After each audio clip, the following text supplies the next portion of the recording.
عنوانی کۆڕەکە کێشەکانی مرۆڤی سەردەمی مۆدێرنەیە. پێشەوەی کەوە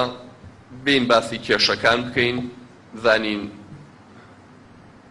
ئەم سەردەمە مۆدێرنی کەیسا ئێمە تیاژین، تعریفێکی بکەین، زانین سەردەمە مۆدێرنە چییە، ڕوونی کەینەوە تۆزێوە بیری بێنینەوە بیخینە بەوێ چاو بکەین بە تابلۆیەک سەیریکەین. دووەمینیش با بزانین مرۆڤەکان لەناو ئەم تابلۆیە شوێنیان لەکوێیە، حاڵیان چۆنە، وەزعیان لەکوێیە، اینجا باسی گرفتەکانیان بکەین و چارەسەری ئەو گرفتانە. کە لە ماڵە گەورەی تیان نەما هەرێکە بۆ خۆی بێ بەکوێ خایە. ئەگەر لە ئاواییەکە گەورەی تیان نەبێت، زەلامێکی تیان نەبێت گەورە بێ و هەموو خەڵک ڕێزی لێ بگرێت، یەکە بۆ خۆی بێ بەکوێ خایەک. کە ئومەتی ئیسلام خەلیفە و چەترەکەی نەما، هەر یەکە لە شوێنێکەوە هەستاوە بۆ خۆی ئیدعای وەسایەت لەسەر ئیسلامەکە. ئەوانەی کە دیندار بوون هەر لە دوای خلافەتی ئیسلامیەوە کە بینیان لە ئەوڵەوە تۆزێ هەڵخەڵەتان بۆ حکومەتانە لە میسراوتیان کاکە و مەلیک فاروقە هەر مەلیکەکەی جارانە و هەر هی سەردەمەکەی پێشووە هاتوو کوڕی مەلیک فوئاد و ئەویشان کوڕی کێ و کوڕی کێ و لە وڵاتەکانی کە دوای سەریان کرد ئەمانەی تازە هاتوون گیان لەگەڵ کۆنەکانە، ئەمەی دوای سەردەمی داگیرکردنی ئیستیعمار هاتوون، ئەوانەی پێشووتر باوەڕیان بە قورئان و بەدین هەبوو وەکو بەرنامەی ژیانەمانە و باوەڕیان نەماوە. ئەسڵەن ئەڵێن سەبەبی دواکەوتوو تەخەلوفی میلەتانی ئەمام قورئان و ئیسلامەیە. قەناعەتێکی ئاوا لە ناو دەسەڵاتدارەکانە دروست بووە. ئەو کەسانەشی کەوا مثەقەف و ڕۆشنبیر و بەرچاوڕۆشنی موسڵمانەکان بوون، زوو هەستیان بەم وەزعە کرد ئەم کارە بەرەو خراپ ئەڕوا، نابێ ئومەتی ئیسلام بێ ساحێب بێ، هەر یەکەی لە لای خۆیەوە هەستا بە جوودێکی بچکۆلە کۆمەڵە قەرەباڵغیەک دروست کات، هەوڵێکی وا بدات کەوا نێڵێ ئەم ئیسلامە یاخود داوای دەسەڵات کاتەوە سەرنوێ بگەڕێتەوە بۆ حکم. ئەوان وایان تێگەیان بوتیان کاکەوە لە ڕێگەی دیموکراتیەت و لە ڕێگەی سنووقی دەنگدان و لە ڕێگەی چ تۆ ژوەرە پێشوەکە شەعب مادە بەڵێ هەموو موسڵمانە کە دەنگیان پێبا کە سەیری کرد ئەمە نەک تەنها نایەڵەن موسڵمان و ئیسلامیشی تیا لەو ڕێگەیەوە بێتە سەر حکم، بەڵکو کەسانێک ئەگەر ئەوانەی کە ئەم نیزامیان بۆ مەملەکەتە داناوە کەسانێک یەک تۆز لەگەڵ ئەوانیشان نەگوجێ نایەڵ بێتە سەر حکم هەرچەنە ئەلمانی سەربەخۆشیان بێت، ئەبێ کەسێ بێت کە دانیشێت بەرژەوەندیەکانی ئەوان دیفاع لێ بکات و بیپارێزێت. ئەگەر وڵاتەکە و نەوتیە ئەبێ کەسێک ئەم وەزعە بەرێ بەڕێوە کە ئەو نەوتە بەشکا لەگەڵ ئەوانە و شەریک بێ. ئەیتر ئەمە چۆن ئەم ئیشاکە و مشکلە نییە، یەڵایەکە لایەکی قەومەکەی خۆی کوژ هەمیانی سەرکوو دەکرد. مهمەوەیە لەگەڵ ئێمە یابی کە ئێمە تۆمان بۆیە لێرە داناوە، بۆیە دەسەڵاتە دەینێ، بۆیە تیارە دەینێ، بۆیە تۆپ دەینێ، بۆ ئەوەی بتوانی ئەم وەزعە ڕاگری ئێمە ئیسفادە لەم سەروەت و بەروبوومیە وڵاتی تۆ بکەین. ئەگەر ئاوا ناکەی تۆپ و تیارەکەین بە یەکی کەس سەری تۆپان کاتەوە. خەڵکی موسڵمانیش لەو بینەیە ئەو وازی لەوە هێناوە لەوە گەیشتین بووە بێزار بۆ کە بتوانێت دەسەڵات بە وەزعە بگرێتەوە دەست ئاوە خەمی دینارێکی خۆیەتی هەر یەکەوێ کاکە دینەکەم سەلامەت بێ، من باوەڕم بە خوایە، باوەڕم بە پێغەمبەرێ صلی الله علیه و سلم، باوەڕم بە قورئانەیە، ئەمێ کاکە کە مردم بە ئیمان و بڕۆمەوە بەردەمی خوا، خەمی دینارەکەی خۆیەتی هەر یەکەو دەستی بە کڵاوی خۆیەوە بگرت بابانەی بات دەی کاکە جارێ هەرەوە دی مادەم یەڵن لە مزگەوتەکانە نوێشکین، مادەم لەگای مزگەوت کراوەوە، مادەم یەڵن بە ڕۆژوو بم، مادەم یەڵن نازانم چی بقەینا مشکلە نییە. سەیری کرد وردە وردە سەنگەر بە سەنگەر هاتووە تەهدیدەکە گەیشتۆتە سەر نوێژەکەی، سەر ڕۆژوگرتنەکەی، سەر چی وەزعێکی وا بەسەر موسڵمانانە هاتووە. لە هەندێک وڵاتە گەیشتۆتە ئەوەی کەوا ئافرەت بۆی نەبێ لەچکەکەی جلی حیا و حورمەتەکەی با بەسەریە، دەوڵەتیش دەوڵەتی ئیسلامە، بۆی نییە بەسەر جادەیەکا بڕۆ ئافرەتێ لەچکێکی بەسەرەوە بێ 2 مانگ سجن کرێ وەکو وڵاتی تونس هەتاکو بۆڕقێ بۆ زەین العابدین حکمیە کرد، یا لە وڵاتێکی وەکو تورکیا بۆی نەبێ کە دەوڵەتی ئیسلامیە بە حسابی خۆی و حیزبەکەی کە حکمی تیاکە سەرۆکی وڵات ڕێی جمهور بە حساب لەسەر ئیسلام ماڵە، ڕئیس وزەرا لەسەر ئیسلام ماڵە، سەرۆکی پەرلەمان لەسەر ئیسلام ماڵە، اینجا هەتا ئیسا نەیتوانیوە لە چکێ بگێڕێتەوە بۆ ئافرەتێک کاچێتە ناو زانکۆیان دایرێکەوە، نەیتوانیوە لە چکێ با بەسەری ئافرەتێکە کە ئەندامی خۆی دیۆچێتە ناو پەرلەمانەکەەوە. خەڵک ئەوێت دیناری خۆی بکات کاکە بە هەموو شتێ ڕازێ بەزێت دیناری، بەڵام سونەتی خواوانیە لە کەونە. خی گەورە بۆمانە گێڕێتەوە لە قورئانە فەرمێ وەلەن تەرضە عنکە اليهود ولا النصارى حتى تتبع ملتهم، ئەفەرمێ یەهودی جوولەکە و مەسیحی لێتان ڕازی نابن، هەموو ڕۆژ تەناسوولێکی بۆ بکە، هەموو ڕۆژێ واز لە پایەکی کە لە پایەکانی ئیسلام، پێگەیەکی کە لە پێگەکانی ئیسلام بێنە، هەنگاوی کە تەناسوولی بۆ بکە، هەنگاوی کە بۆی بچەمێرەوە هەر واز لێ نانێ حتا نەچیتە سەر دینی ئەو ئەبێ بە تەواوەتی دەستبەرداری ئەو دینە بێمە خوا لە قورئانە پێمانە فەرمێت مسلمانان لە ئاستی ئەم وەزعەیە بوون بە چەند پلەیەکەوە وەکو عەزم کردن کۆمەڵێک هەر لە دین وەرگەڕا تاقەتی وەزعەی نییە تەحەدایەم هەموو عالەمەی بۆ ناکرێت قابلێ من بەم هەموو دەوڵەتانە ناوێرین ئێمە بەم هەمووینە ناوێرین خوای گەورە خۆی ساحێبی ئیسلامە وەخوا من بەمەی ناکەم وەزع ئاوایە ئەوەی بێ ئەمڕۆ ئیسلامەتی و دیناری بکا بێت دژایەتی ئەوانە بکە ماڵی تیاچێت سەری تیاچێت ئەوەی ئەمە بە من ناکرێت هەیەکی هەر وازیە ناوە عەرەبا کاکە شوێن معجبە بە ئەفکاری غەربی ئەوان دەسەڵاتدارن ئەوان حاکمن ئەوان ئەوەنە هەسەیەوان چەند پێشکەوتونەوە لە چ خۆشیێکاژین ئێمە بەوەی ئێمە ئیسلامەوە دواکەوتوین بەخوا تا دەستبەرداری ئەمە نەبین هەنگێکمان وای لێ هات خوا پەناما باوکو پێغەمبەر صلی الله علیه و سلم فەرمی قیامەت هەڵناسی حتا تلتحق قبائل من أمتي بالمشركين حتا وای لێک بە قەبیلە بە عەشرەت لە ئومەتەکەم ئەچنە پاڵ کافرەکان و ئەچنەوە لای ئەوان لە هەنگێ وڵات ئەمە هەر ئێستاش ڕووی داوە خوا پەناما کۆمەڵێکی تر لە ناو موسڵمانانە ئیسلامێکی تەقلیدیان وەرگرتووە هەر وەکو دینی با کاکە دەوازمان لێ بێنە ئەم تەدەخولی سیاسەت ناکەین تەدەخولی ئەوە ناکەین کاکە من نوێژەکە بۆ خۆم یەکەم خوای گەورە هەروەنگەم لێ پرسێتەوە هەوڵەن لەسەر حسابی خۆم و تەواو خۆم لە ئەستۆیە و خۆم لە ئیسلامێکی تەقلیدی خۆی و با و باپیری وەرگرتووە لە ناوەم ئیسلامە تەقلیدیە چونکە ئەڵێ حەقم نییە چاوەن و قێنێ گوێن و قێنێ ئەوان بۆی دێنە ماڵەوە ئەوان بۆی دێنە ماڵەوە هەر ڕۆژەی شتێک لە چەمکەکانی ئیسلامی لێ کێشنەوە هەر ڕۆژەی خویەک و صیفەتێک و خەسڵەتێکی تری ئیسلامی لێ داڕنن چونکە تەقلیدیە زوو تەسلیمە بێ تاوای لێ هاتووە ئەم داماوە گەیشتونەتە قەناعەت و بیر و باوەڕەکەی هەر لێی تێکچوو ئیسلامی ڕاستەقینە لە قەزەی ئیمانە ئەبێت چۆن بێت چ جای لە قەزەی ڕەفتار و ئاکارە ئەمە یعنی جەهالەتێکی وا ڕووی لەو میلەتە کرد نەزانێ ئیسلام یعنی چی نەزانێم ئەفکارانەی کەش یعنی چی یعنی لە هیچ حاڵی نییە بە ئەمەش جیلێکی تر ئەمەش توێژێکی تر طەبەقەیەکی تر طەبەقەیەکی تر دێ لە دوای ئەمانەوە ئەمانە تۆزێ ڕۆشن فکرن خوێنەوارن سەیری ئەوروپاکەن سەیری پێشکەوتنیێراکەن کاکە با ئێمەش موسڵمانیشی قەیناکە بەڵام با پێشکەوین ئێمەش موسڵمانین بەڵام با چاوێکمان لەو حەزارەت و پێشکەوتنەی ئەوانیش بێ کاکە بۆچی دوا بکەین ئەتوانین دینارێکەمان بکەین و ئەتوانین ئەوەش بکەین لە گەرمەی ئەمەی خۆی تر زۆر بە عاقڵە زانێ و ئەم پیاوێکی موسەقەفە و دێ لەم بەینەیە بەینی ئیسلامیش و بەینی غەربیش لێگەخا قوربانیان ئەمیش سەیرەکەی وردە وردە خۆی لە قڕوچ و پاوێک ناوە هەرچەنەکە لێی نایەتە دەرەوە ئەوێ بەینی ئیسلام و غەرب ڕێکخا ئەوێ حیواری حەزاراتی بۆ دروستکە شارستانێتەکان ئەوێ حیواری بینی دینەکان مەسیحیەت و جوولەکە و ئیسلام کوراگەرێ بە تۆزێ پێکەوە دانیشین باش لێک تێگەین هیچ موشکیلێک نابێت تۆزێ قسە لەگەڵ یەکترا بکەین بینمان ئەوەندە زۆر نییە بە دڵێکی پاکەوە بە سنگێکی فراوانەوە ئێمەش لەگەڵ ئێوە توانین تەعایشکەین مسلمانانی ئێمە لە ئەوروپا زۆر بەخۆشیە توانن لەگەڵ ئێوە بژین و تێکەڵ ببن و ئێوە ڕێگەی ئێمە بن و ئێمەش ڕێگەی تۆ ئێوە ئەدەین و ئێمە لە دینەکەی ئێوە وەرەگرین و ئێوە لەوەی ئێمە وەرەگرن و طبعاً ئەمەش دیوی باشی هەیە و دیوی خراپی هەیە ئەبێ بزانی لە چی وەرەگری لە چی شابۆت نییە لێی وەرگری بەڵام ئەم هاتووە دۆشایی بەسەرێک کاتێکەڵ کردووە بە ناوی حەداسە و بە ناوی تازەکاریە و وای لێ هاتووە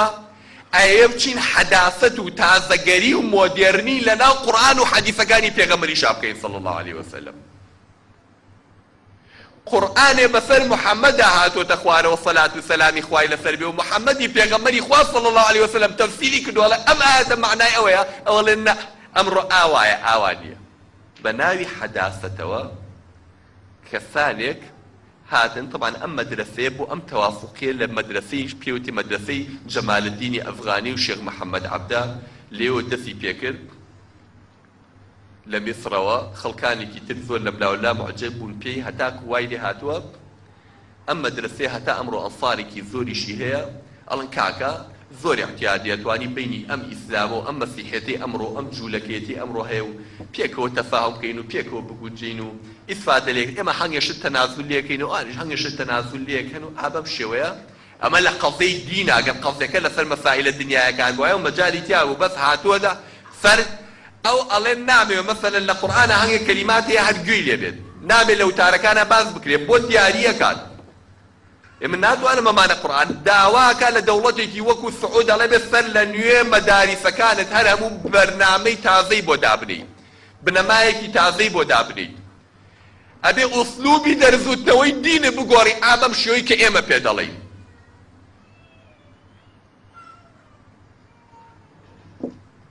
مسلمانانێکی شەیە لەم ئاستەشە بوون بە چینێک و بە توێژێک لەگەڵ ئەم وەفعەیان. مسلمانانێکی کەمان هەیە لە ڕەتفعلی ئەم وەفعەیە، لە ڕەتکردنەوەی ئەم وەفعەیە ڕقێکی زۆر لە دڵیا کۆبووەتەوە، تووڕەیەکی زۆر لە دڵیا کۆبووەتەوە. هەرچی پێی بوتێ مۆدێرنی و هەرچی پێی بوتێ پێشکەوتن تەنانەت ڕقی لە هەموو ئامێرێکیشە کە لە ئەوروپاوە بێ، ڕقی لەو سیارەیەشە کە لەوێوە دێت، ڕقی لە پێشکەوتن و تەکنۆلۆجیایەکیشە کە لێوە دێت. ئەڵێ ئەمە هەموو بۆ بەمای نیگەرانی و سەرگەردانی، ڕقی لە مۆبایلە، ڕقی لە سەتەلایتە، ڕقی لە تەلەڤیزیۆنە، ڕقی لە ڤیدیۆیە، ڕقی لە هەچ هۆکارێکە کە لای ئەوانەوە بێت. دژایەتی هەر هەموویەکە تەمەڕودێکی تیا دروست بووە، ڕقێک گەڵێمانە زوڵمیان لێ کردوین ئێمەیان چۆسانەتەوە ئاوە بە هێندە ڕەتفعیلەکەی توندا لە حدودی شەرعەکەی خۆشی بردوۆتە دەرەوە، کەوتۆتە توندڕەویەکەوە کە نەک تەنها بۆ خۆی زەرەری هەبێ، نەک تەنها لە بەرامبەر دوژمنەکانیش وەزع تێک بات، بەڵکو بۆ موسڵمانەکان و سەردەمەکەی خۆشی زەرەری هەبێت. سەیرەکەی ئەمەژە بینین، ئەمەش توێژێکن و ئەمەش چینێکی ترن. باش ئەی چار ئەم وەفعەی کە ئاوە هاتوۆتە پێشەوە من و توی تیا دروست بووین، ئەم وەفعە بەسەر ملی من و تۆیە هاتووە، ئەمە بەرەو کوێمانە بە؟ ئەی ڕێگە ڕاستەکە چییە؟ ئەمەی کە من باسم کرد ئەمە خەریتەی واقعەکەی ئێمەی تیای. ئیتر بدوێنە دێ ئەمە حاڵەکەیە، چاومان هەڵبڕیەوە ئەمە هاتۆ بە ملمانە، بە میراتی بۆمان ماوەتەوە ئێمەی تیای.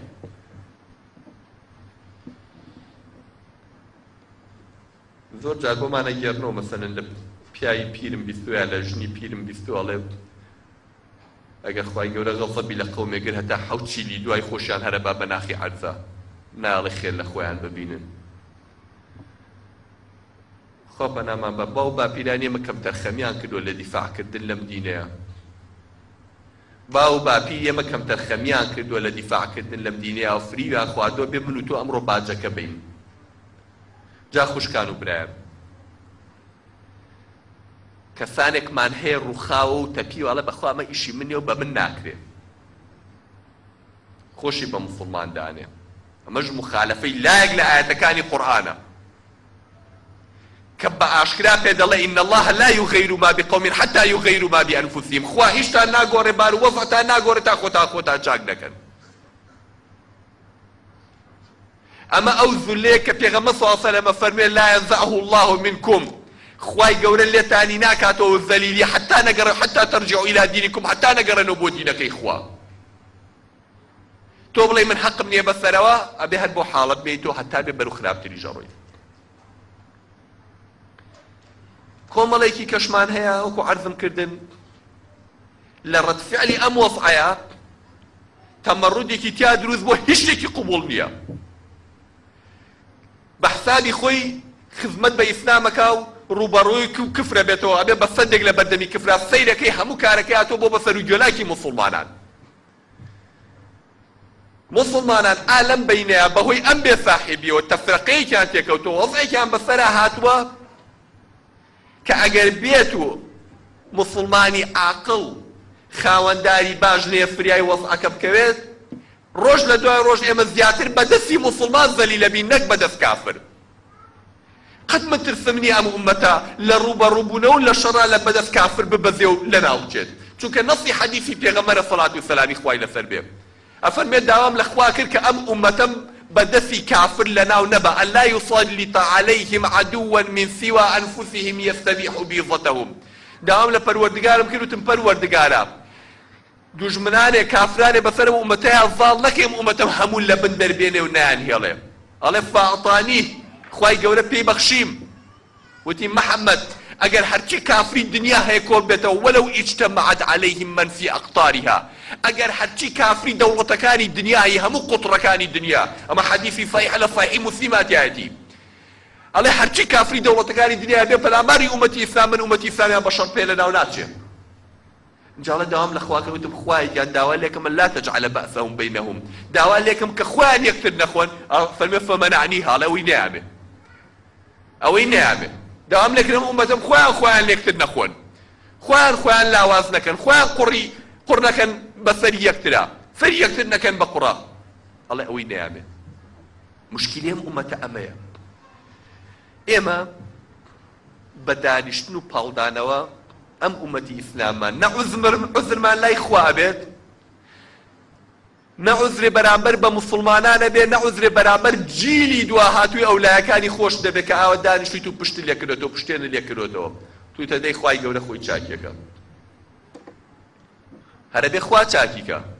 بەڵام ئەبێت تۆش هۆکاری و چاکرد نەبی خوا بۆ پێغەمبەری صلی الله عەلەیه وسەلەم ئاوا چا نەکردووە ئەو بۆ خۆی پاڵباتەوە و بێ هەموو دنیای بۆ تەختکە ئەو پێغەمبەرە نازارەی خۆیە بوایە بچوایە شەو و ڕۆژ لەگەڵ فڵان و فڵانە خەڵیکی بانگەوازکردن بوایە بچوایەتە ماڵی ئەم کافر و ماڵی ئەو بێدین و دعوەی ئەبوجالی کردایە و دعوەی عوتبەی کردایە و وەرنە سەر ڕێگەی خوا و تەحەمولی ئازاری ئەمانی بکردایە و بچوایەتە لایەم عەشرەت و ماڵی خۆی سەرف کردایە و گیانی خۆی بەخت کردایە و دووچاری ئەرزیەت و بەربارانکردن و سوکایەتی پێکردن و جوێن پێدان و چی بوایەت و ئەمە بە پێغەمبەری خوا صلی الله عەلەیه وسەلەم دانەنیشتوە پاڵی لێباتەوە بە دوعا بۆ بکرێ بۆ من و تۆ بەتەمای هەروە بکرێ ئەگەر خۆت بە خاوەنی ئیسلامە ئەزانیت ئەبێ خەمخۆری ئەم ئیسلامە بیت کێشەکانی من و تۆ ئەمڕۆ لە چیەوە دەست پێکات خوشکەکەم براکەم ئاجوان گوێ لەمە بگرن ئێمە نەچووینەتە ژێرباری ئیسلامەوە بەڵکو بووین بەبار بەسەر ئیسلامەوە جاجوان لە مەسەلەکە تێبگەن ئێمەی موسڵمان کورە نەک ئێمەی موسڵمان ئێمەی ئیسلامی کە پێمان ئەڵێن ئیسلامیەکان یعنیوانە کە دینیان زۆر بە توگی گرتووی تر خۆیان داناوە بۆ ئەم دینە ئێمەی کە بەحساب دیفاع کرد لەم دینەین ئێمەی کە سەنگەری پێشەوەی بەرگری کردین لەم دینەین لە جیاتی بچینە ژێرباری دینەکە و ئەرکی دینەکە بخەینە سەر شارمان بووین بەبار بەسەر دینەکەەوە بووین بە لە کەش بۆ دینەکە خوا پەنامان بە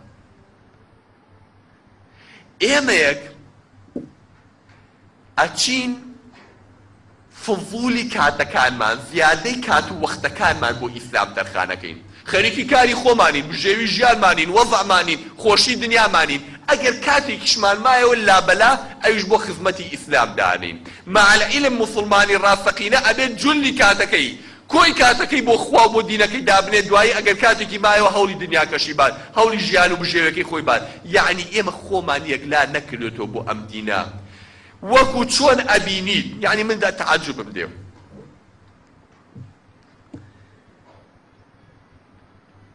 پیرەمێردێکە بینیە پیرێژنێک لە وڵاتانەی ئەوروپایە عمری 70 ساڵە 80 ساڵە وەزیر خارجی دەوڵەتێکە دیقەتی پیرێژنێکی وەکو کلنتۆن بن شنەکەی بیل کلنتۆن یا پیرێژنەکەی پێش ئەو کە ناوی مارلین ئۆڵبرایت بوو وەزیر خارجی ئەمریکا بوو باوەڕتان لێ جاری وا بوو لە هەفتەیەکە 10 سەفەریە کرد شەو و ڕۆژ لە بەیانی تا ئێوارە خزمەتی دەوڵەت و وڵاتی خۆی زەلامی وا بینی لەناو حیزب و لایەن و ئەفکارە چەپەکانە لادینیەکانە پیر بووە پیرەمێردێکە لە بەیانی و تا ئێوارە خەریکی کارە بۆ ئەو جەماعەتەی خۆی بۆ ئەو فکرەی خۆی کە فکرێکە دژی خوا و دژی دینی خواشە هیچیشی پێ نابڕێت لە دنیایە کە سالێک ژیانی خۆیان خسۆتە مەترسیەوە ماڵ و منداڵی خۆیان خسۆتە مەترسیەوە لە پێناوی دینی خوایە کە چی موسڵمانەکەی کە بە کولی هەنگاوێکی خوا خێری بۆ ئەنووسێ و بە کولی هەنگاوێکی خوا تاوانی لێ ئەکاتەوە بە کولی هەنگاوێکی کە ئەینەی بۆ مزگەوتەکەی ماڵی خوا شجای ئەوەی کە لە پێناوی خوایە سەر و ماڵی خۆت و سەروەتی خۆت دابنێ هەر هەمووی خانەکان و پلەکانی باشی پێکڕی لە لای خوا کەچی سەیرەکەی ئێمە نە نەکاتمان بۆ خوایە نە دڵمان بۆ خوارێک لا کردوتەوە نە ژیانمان بۆ خوایەک لا کردوێتەوە نە ئامادەین لەسەر خوش هیچمان بەسەر بێ کەی گەیشتەوەی زانیمان وەزعەکە بەرەو لێژێ چێ هەرێکە لە ئاستی خوای ئیسیەکای تر ئامادە نییە لەسەر خوا هیچی بەسەر بێت ئەوەی کە ئەوروپا ئەمڕۆ دایمەزرانوە هەیەی ئەو دەسەڵات و قووەت و عەزەمەتەی کە هەیەی ئەوروپا و ئەمریکا کاکە 500 دانە ساڵ من و تۆ خەوتە بووین 500 دانە ساڵ باو باپیری من و تۆ خەوتە بوو ئەوان کاریانە کرد بۆیە ئەم ڕۆژیان بەدەستێناوە خوانیش نەچوون لە گیرفانی خۆیان بەدەستی بێنن تۆیەکی موسڵمان ئەمڕۆ ئەدەوێ عەزەمەت و گەورەیەکەی ئیسلام بگێڕیتەوە و زاڵبی بەسەر ئەم حەزارەتەکەی کە 500 دانە ساڵە ڕێگ و ڕیشە داکتێ بەتەمای بە 5 ڕۆژ ئەمە بۆ تۆ بکرێ ئەبێت تۆژە و نەفەسە درێژە و هەبێ ئەبێ ئەوەی کە باو باپیرانێ بە چەند 100 ساڵ و خانویانە تۆش ئاوا وردە وردە بنیاتی نیت و دروستیکەیتەوە خوای گەورە لە قیامەتە باگم ناکە بڵێ هاوڕێ ئاوەرە تۆ سەرکەوتی یاننا وا پێ ناڵێ سەرکەوتن بەدەست من نییە بەڵام خۆ کارکردنەکە بەدەست خۆمە ئەڵێ ئاوەرە کارێک کرد بۆ ئەوەی ئیسلام سەرخەی هەوڵێ بۆ دا بەس پێ ناڵێ سەرکەوتی یاننا چونکە سەرکەوتەکە بەدەست خۆیەتی لەو ڕێگەیە تیا ئەچیت ئەگەیتە مەنزڵ ناگەی سەر ئەکەوی ئەبی بە خاوەنی دەوڵەت ئەبی بە خاوەنی حەزارەت نابی هەر لێکم پلەوە تیاچی ئەمان عید بەخوایە بەڵام خۆ لەسەر تۆ واجبە کە هەنگاو بنیت و کارەکە بکەی و پرسیاری ئەوە لێکە ئەڵێ وەرە چیو کرد بۆم ئیسلامە چیو کرد بۆ دینی خوا خوشکان و برایانی بەڕێز ئەمڕۆ سەردەمی مۆدێرنێ وەکو عەرزم کردن کافری دنیا بەر بۆتە وێزەی موسڵمانان وەکو پێغەمبەر صلی الله علیه و سلم وەسیەکە بۆ باس کردوینە فەرمێ ڕۆژێک دێتە تتكالب عليكم الأمم كما تتكالب الأكلة على قصعتها ڕۆژێ دێ میلەتان و ئومەتانی دنیا دابارن بەسەرتانە وەکو چۆن داڵەکە خۆرە بەسەر کەلاکاکرد هەر یەکەی لەلایەک و قەپی لێگرێ وتیان یا رسول الله أو من قلة نحن يومئذ يا رسول الله ئەو ڕۆژە ئەمەندە کەمین ئاوە ئومەتان تەماعماتیەکەن فەرمووی نەخێر إنكم يومئذ كثير زۆرن بەڵام غوساء كغوساء السيل فەرمووی بەڵام وەکو پوشی سەر ئاوان کە ئاو لەگەڵ خۆیای با هیچ وەزنتان نییە هیچ قیمەتان نییە زۆرن بەڵام چۆن پوش دەکەوێتە سەر ئاو وەزنی نییە ئاوە بێوەزنن هیچیان تیا بەسەر نییە و فەرمووی خوای گەورە ترسی ئێوە لە دڵی دوژمنەکانتانە هەڵەگرێ وەلەينزعن الله المهابة من قلوب أعدائكم مەهابەتی ئێوە ترسی ئێوە لە دێوان هەڵەگرێ هەر حسابتان بۆ ناکە هەلێتان ناترسن ئەزانێ لە بای هیچ نین ئەمانە لێبوونەتەوە دۆڕاوەکانن هەر بەناو موسڵمانن ترسانیان نەبێ هیچیان پێ چۆن سەریان پانەکەی تۆپانی کەرەوە هیچیان پێ ناکرێ وەخوای گەورەش وەه نەخاتە دڵی ئێوە ترسی ئەمە لە دڵی ئەوانە هەڵەگرێ وەهنیشە خاتە دڵی ئێوە وتیان یا رەسوڵ الله وەهن چییە فەرمووی حب الدنيا وكراهية الموت دنیاویستی خۆشەویستی دنیا ڕق لێبوونەوەی مردن کابرای موسڵمان بلافی بەهەشت دەیە خۆی داناوە جارێکە قورئانە خوێنێتەوە نەکبەتی موسڵمانی ئێمە ئەمڕۆ چۆنە ئەو قورئانە خوێنێتەوە کەلامەکەی خۆ نەبێ ئاگەی لە قورئان نەبێ بەڵام چۆنەی خوێنێتەوە گەیشتە هەج ئاەتێ باسی بەهەشتی تیا بوو خۆی یەتە بەرچاوە بۆ من باسی ئێمە ئاکاکاتچینە باش گەیشتە هەج ئاەتێ باسی جەهەنەمی تیا بوو ڕقی لە کێ بوو ئەوی لە بەرچاوەڵێ خۆ ئاوای لێکا لە جەهەنەمە گەیشتە هەج ئاەتێ باسی ئەوەی تیا بوو کار بۆ ئیسلام کەی و بیرێکێتەوە ئای ماشەڵڵا سەحابەکان چۆن کاریانە کرد بۆ ئیسلام کۆی علاقەی بەمۆ نەبێ و شمولی ئەم ناکە قورئانە خوێنینەوە بەس ئاوای خوێنینەوە بە دڵی خۆمان هەر یەکەو لە کوێمان ویست و چۆنمان ویست ئاوا دایانەی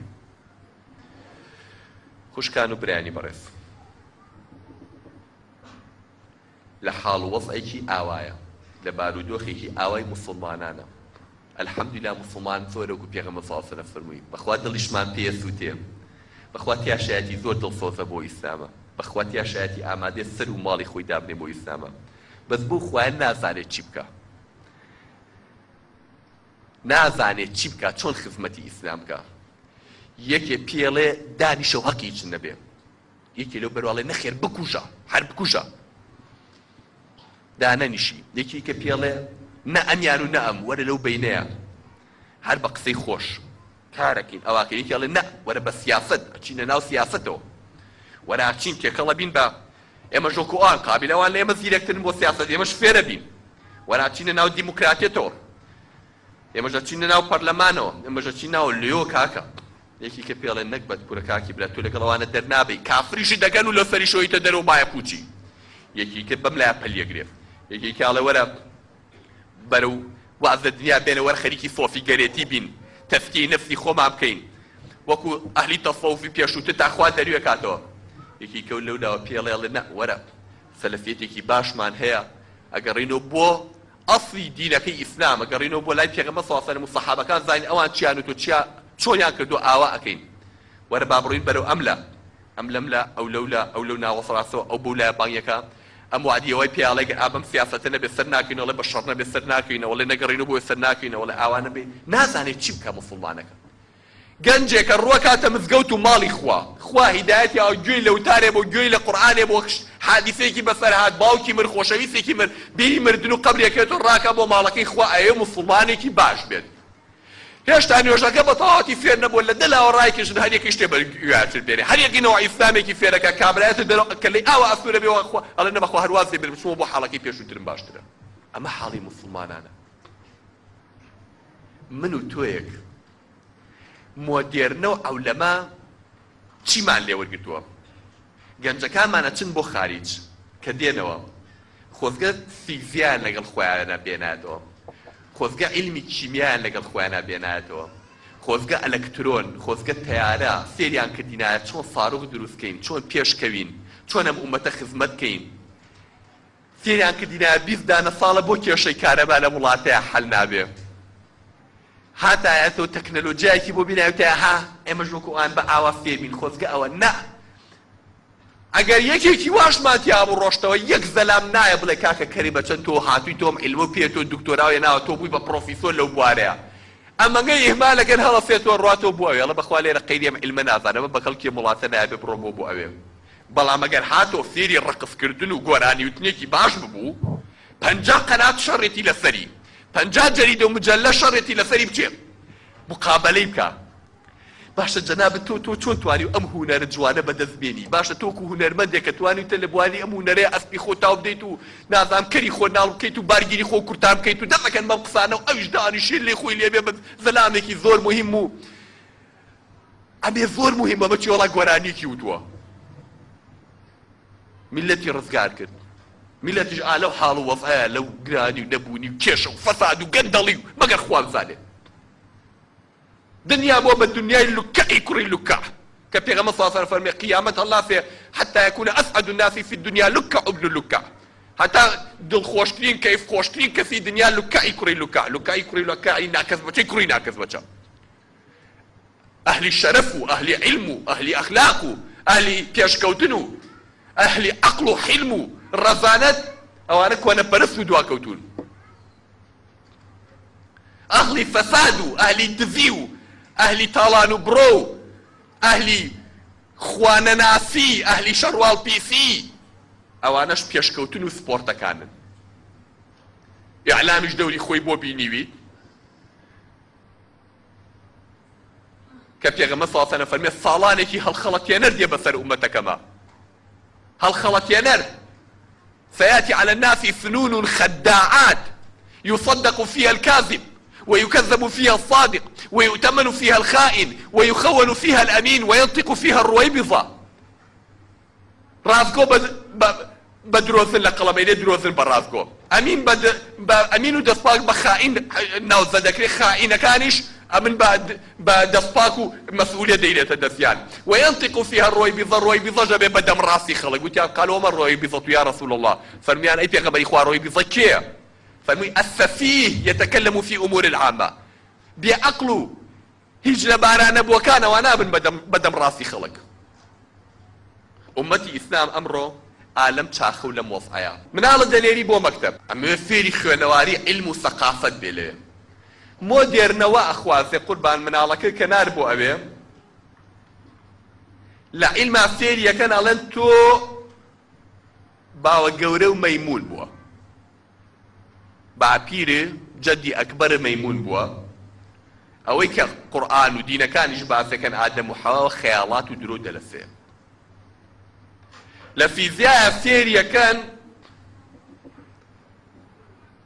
طبعا ئەمە بێ ئاگا لەوەی کەیسان لە ئەوروپایە خۆیان لە ڕێگەی علمی جیناتەوە فەلمانویانە کە ئەم ئینسانەی ئەمڕۆ هەیە ناچێتەوە سەر هیچ کام لە توخمەکان بەڵام ئێمە لە عیلمەکەشا درۆ دەلەسەکان هەڵەبژێرن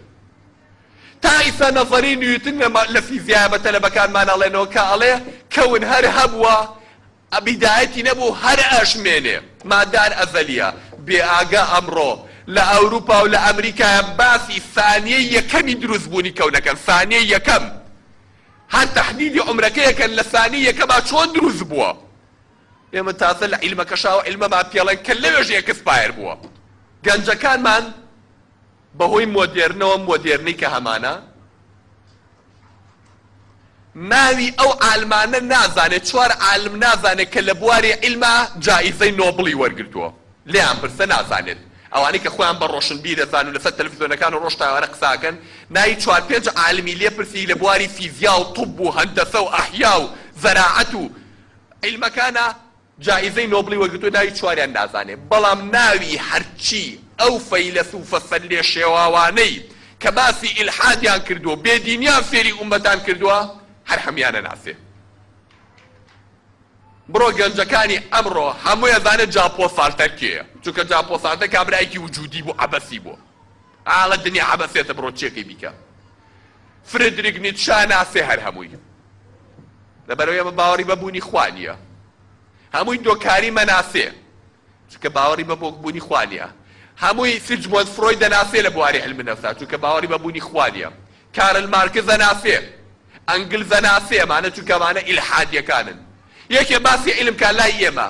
لە جیاتی ناوی سەحابەکان و یعنی بڕۆیتە جەریدەکان بخوێن و جەریدە کوردیەکان ناوی زەلامی واو بۆ دێنێ لە فەڕەنسا ئەوروپا ئەو وای وت و ئەوای قسەکانی بوو لێ ناشی ئەو هەموو حەدیثە جوانی پێغەمبەری خوا صلی الله علیه وسلم ئەو ئاەتە قورئانیانە خوا نەکا کاکە ڕقیش لێتی بە نمونە بێنەرەوە من کابرایەکی مسلمانم جاری وایە قسەی شکسپیر بە نمونەیەنمەوە جاری وایە قسەی ئەرشتاین بە نمونەیەنمەوە کە ئەزانم قسەکە ڕاستە ئەمە گەیان ڕق لە دینی خوایە حەقێکیان بۆ دروستبووە هەمووشی بەچکە مسلمان هەر بۆ قسەیەکیش ناوی پێغەمبەر صلی الله علیه وسلم بەدەمیان نایەتە دەرەوە ئەو هەموو حیکمەتە جوانە کە ئەوروپا کاتێک کە ڕیزبەندی باشترین کەسەکانی سەر دنیاکەن کە کاریگەریان هەبوو خەڵکیان بەرەو چاکسازی بردووە یەکەم کەس ناوی محەممەدی پێغەمبەری خوایە صلی الله علیه وسلم کە ئەوان مەسیحیشن کەچی بەچکە مسلمانەکەی لای خۆمان ئامادە نییە هەر ناویش بێ کە ناوی خوا بێنی ناوی پێغەمبەر بێنی لەشی داهێزرێ خوشکان و برایان قەزی مۆدێرنزمی ئەم مۆدێرنی کە ئەمڕۆ هەیە ئەم معاسەرەیە هەچ کەسێ بێ لە مۆزعەب چێتە دەرەوە بێ قەبرێ بۆ خۆی هەڵکەرێ بچێتە ناوی ئیسلام وای نەوتووە وەرە ئەو پێشکەوتنەی ئەوان پێی گەیشتون ئەو حەزارەتەی ئەوان پێی گەیشتون شتە باشەکانیان بێنە بۆ ناو میلەتەکەی خۆت ئەوەی کە عیلمە و ئەوەی کە تەکنەلۆجیایە ئەوەی کە ئیدارەیە و ئەوەی کە سیاسەتە ئەو نیزامی کە ئەوە توانێت پێی بڕا بەڕێوە وەرە بێنە ناو وڵاتی خۆتەوە فێری خەڵکی خۆتی بکە عومەری کوڕی خەتاب ڕەزا و ڕەحمەتی خوای لێبێ لە سەردەمی ئەوە کاکە جێیشەکەی ئێجگار زۆر بوو دەوڵەتی فارس ڕووخا دەوڵەتی ڕۆم ڕووخا نێزانی جێیش نەیانەزانی ناونووسینی جێیش چۆن هەروە عەشایری و کوجاری جاران کۆبوونەوە چوون بۆ غەزا کاتێک کە فارسیان گرت و دەوڵەتی ڕۆمیان ڕووخانوانەی جا فێر بوون کاکە ئەمە بێ نیزامی جێیش هەبێ ئەبێ نیزامی بەریدێ هەبێ ئەبێ نیزامی هاتوچۆ هەبێ معلوماتی پێ بگات مخابڕاتێ هەبێ ئیستیخباراتێ هەبێ ئەوەت هەبێ نیزامی ئیداری دەواوینیان هێنایە وەزاراتیان تەشکیل کرد فێر بوون لەوانەوە لە کافرەوە فێر بوون ئێقەی چێکە دەستی خۆش بێژێکی باشە بەڵام نەکبەتی ئێمە لەوەیە ئێمە یەک شتی باش لەوان و فێر نابین هەرچی شتی خراپەیێنین ئەو مۆدێرنێتەی کە ئەیهێنین کار لەوەیە نەماوە تەنها لە کاڵاج لە بەرەکانانە پشبل هەڵبپاچرێ و سەر ڕوودکرێ و قاج ڕوودکرێ و ئەمانە کار لەوەیە نەماوە کار هاتووە ئەوی مۆدێرنی حەداثەت تازەگەرێتی معافەرەت بخاتە ناو خودی دینەکەتەوە ناو خودی عەقیدەکەشتەوە ئەوێ فێری کاکابێ لا ئیلاهە ئیلەڵڵا ئەمڕۆ بە چ معنایە بێت نەک بەو مەعنا کۆنەی جاران لێکیان نایەوە نابێ وابێت کاکە دینی مەغڵی لاستیکە لە خوا بەزیا بێ بۆ هەموو زەمان و مەکانێکە موشکیلەمان نییە پێویست ناکات دین بگۆڕین پێویست ناکات ئاەتەکانی خوا بگۆڕین ئێمە مسلمانانێکمان هەیە ئەمڕۆ لەبەر ئەو لافا و لێشاوە گەوری کە ئەوە هاتووە ئاوا دێتە سەر تەلەڤیزیۆن کادری ئیسلامیە بانخوازی ئیسلامیە یە بیانوویێنێت و کورکاکە و کاتی خۆی کە خوا و توێتی ئەگەرەوەی زینا بکە ڕەنجمیکەن یاوی زیناکە قۆڵی دەوەی دزی بکە قۆڵی ببڕن یاخود ئەوەی کە مرتد بێتەوە بیکوژن یاخودەوەی کە نازانم چی ئەوە بۆ سەردەمێ بۆ ئیستا نابێەوە ئاوا نییە و ئاوا بوو کە پێغەمبەر صلی الله علیه وسلم کە ئیسلام ڕێگەی یاوە زیاتر لە ژنێ بێنی بۆ ئەوە نەبوو کە میراتی ئاوا بۆ دەستێکە بە بیانوێنانە خۆی خسۆتە قەفەسێک و ئیسلامێکی خسۆتە قەفەسێکەوێت دیفاعی لێ بکە شەرمی پێدێ ئەوان بە ئەعلام ئەمەندەیان خوێندووە لە بنگوێی ئەمە دواکەوتوێتیەوە مە کۆنە پەرسێ بۆ چووکە لەگەڵ نیزامی ئەوانە ناگونجێ خەریکە مش خۆی خسۆتە موقعەیەکی دیفاعیەوە من کۆتایی قسەکانم کاتەکە ئەوەندە نەماوە لە خزمەت جەنابتانە ئەڵێم ئەم لێشا و لافاوی کەوا ڕووی کردوتە ئومەتی موسڵمان و موسڵمانی کوردیش دەوڵاتی خۆمان لێی بەدەر نییە ئێمە چەند کارێکمان لەبەردەستایە بیکەین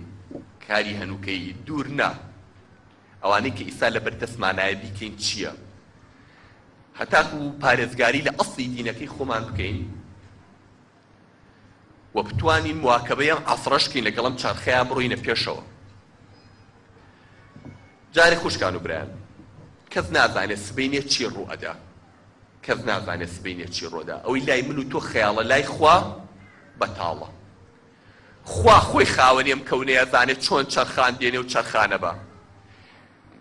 بەخوا بە حوسنی مبارەکێ بە وتایە ساڵێکام حەلانە تۆ لەسەر جنابی هەر شێتیانە کردیان هەر باش کەسێکێ بە وتایە ساڵە لەمە پێش بووتە زەین العابدین کە پارنەی یەژیەک زەلام چێ بۆ حەج لە وڵاتەکەیە وتی نەوەکو تووشی ئەنفلۆنزای بەراز بن نەوەکو لە مەکە تووشی ئەنفلۆنزای یەژیەک زەلام چێ بۆ حەج خوای گەورە ئەنفلۆنزای بەرازەکەی بۆ نادە ناو کونی ژوورەوەی خۆیەوە خۆی تووشی ئەنفلۆنزای بەراز بوو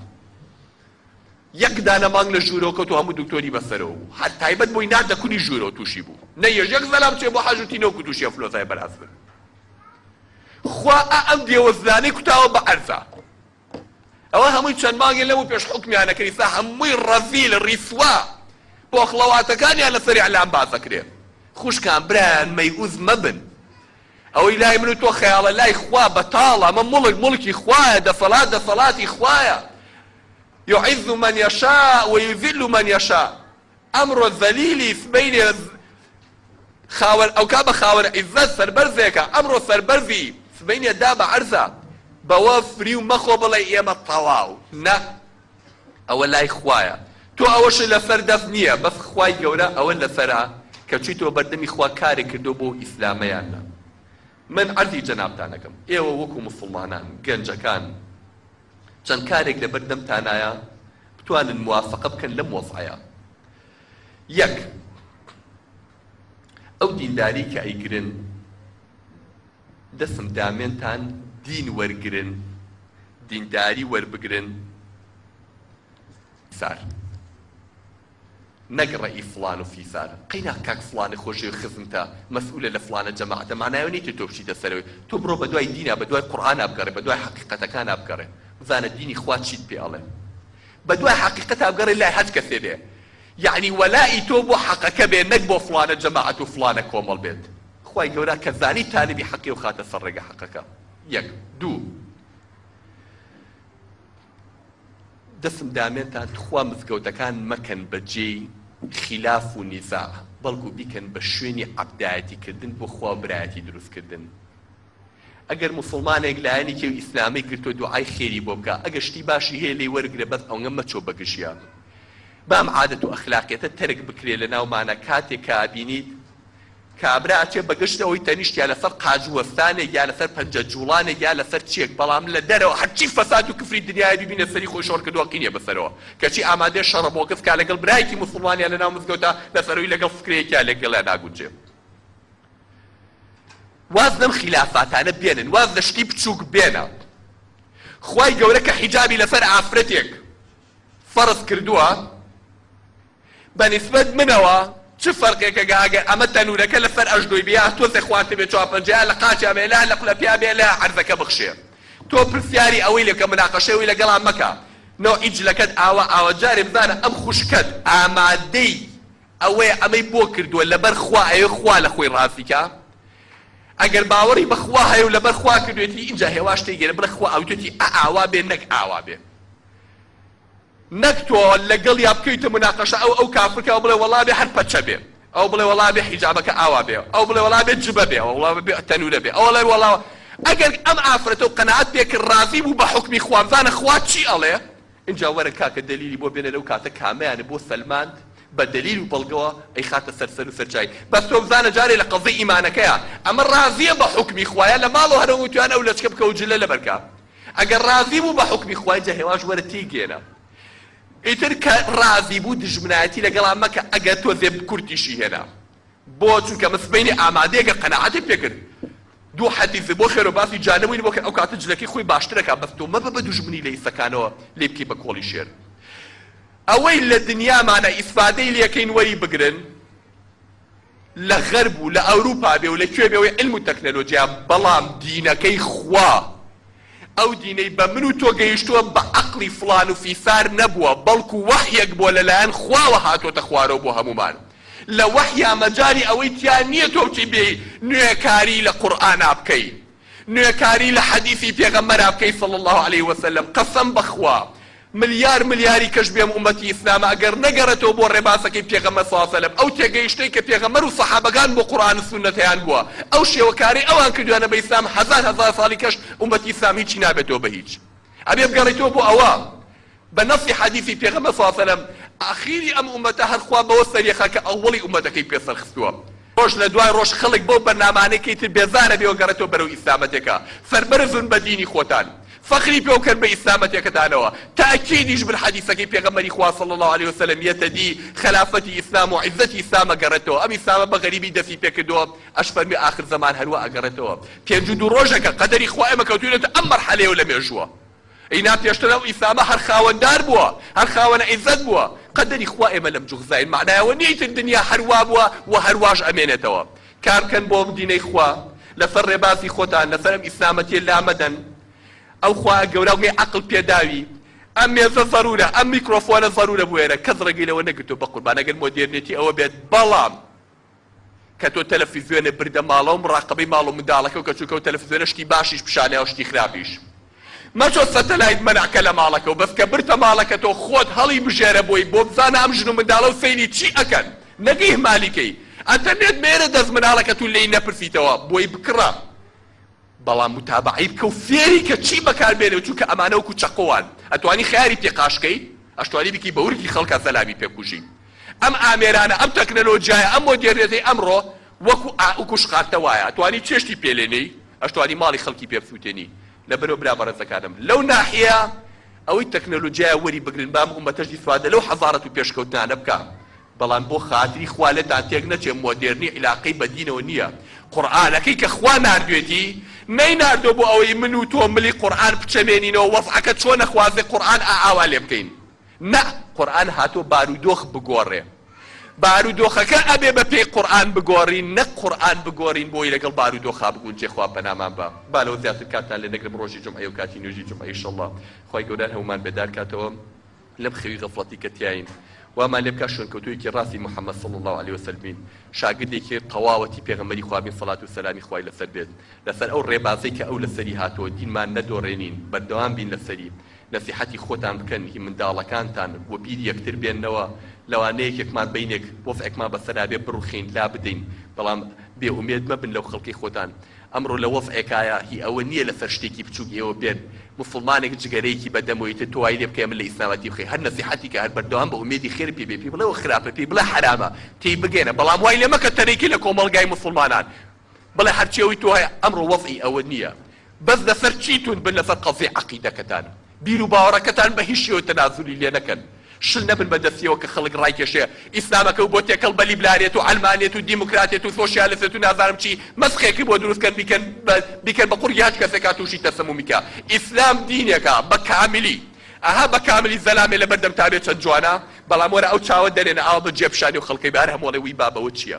وەرە ئەو لوتە ببڕە و پیشانی خەڵکی بە خۆرە و لوتەیەکە بێنەوە یان و چاوەیەکە لێرەیە، بەڵام لە شوێنی خۆیان جوانە. ئەم ئیسلامە دینێکە بە کاملی پێکەوە جوانە، نەکتی پارچەیەکی لێوەرگریت و تێکەڵکەی تەرهیمی کەی لەگەڵ دینێکی کیا و لەگەڵ فکرێکی کیا اینجا بڵێ کاکە وەفعەکە واخوازێن. نە،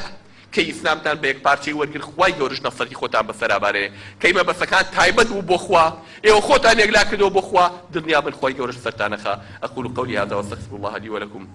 وصلى الله على محمد النبي الأمي وعلى آله وصحبه أجمعين والسلام عليكم ورحمة الله وبركاته.